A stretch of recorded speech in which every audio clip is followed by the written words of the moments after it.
እንዴት ነው የነበረው? እኔ ወደ ስራ የገባው የነበረ ሰሚት አካባቢ ነው። ሰሚት ቤተክርስቲያን አካባቢ ጊዮርጊስ አለ። እዛ አካባቢ ነው። በቀኑ እኔ ወደ ስራ እየሄድኩኝ ነው። መጀመሪያ ላይ መኪናዋን ከማየቴ በፊት አስታውሳለሁ ሰዎች ምናምን ዙሪያ ይጋ ነበሩ። ራሴን እየጠበቅኩ ተጠንቀቅኩ ነው ማለት ሲሄድ የነበረውና መኪናዋን ካየሁ በኋላ ውስጥ ግን የሆነ ድባቴ ውስጥ የመግባት ስሜት ነበረው። ዞሮ መጡ። ታርጋውን ማየት አልቻልኩኝም።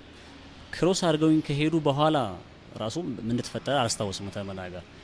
በኋላ ላይ ከነቃው ምናምን በኋላ ሃንግ አድርገውኛል። ብዙ ናቸው። ፊት ለፊት መጥቶ በቦክስ አንኛው ሲመታኝ ራሴን ሳትኩ ማለት ነው።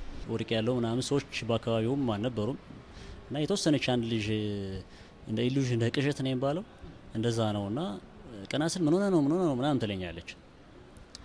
ሃንግ እንደተሰራው ያወቁት ከዛም በኋላ ነው። ከባለቤቴ ጋር እየሄድን እያለን ከኋላ መኪና ቪትስ መኪና መጥቶ ተከትሎን ቀስ ብሎ እየመጣ እኛ መኪናው ያልፋል ብለን ነው እየሄድን የነበረው። መኪናው ቀስ ብሎ እየሄደ እኛ ለመኪናው ነው መንገድ ስንለቅ የነበረው። ከዛ ከኋላችን መኪናው ሰዎቹን አውርዶ ለራሱ ቀስ እንዳለ መንገዱን ዘግቶብን ወደዚህም ወደዛ እንዳንል በጣም ወደኛ ተጠግቶ ከዛ አለፈ። ዞረ። ሲዞር እኛን መንገድ ዘጋብን። መንገድ ከዘጋም በኋላ ከመኪና ውስጥ ድምጽ ሰጣ። የሆነ በል የሚል ነገር ድምጽ ወጣ። ከዛ አንግ ተደረግን ማለት ነው።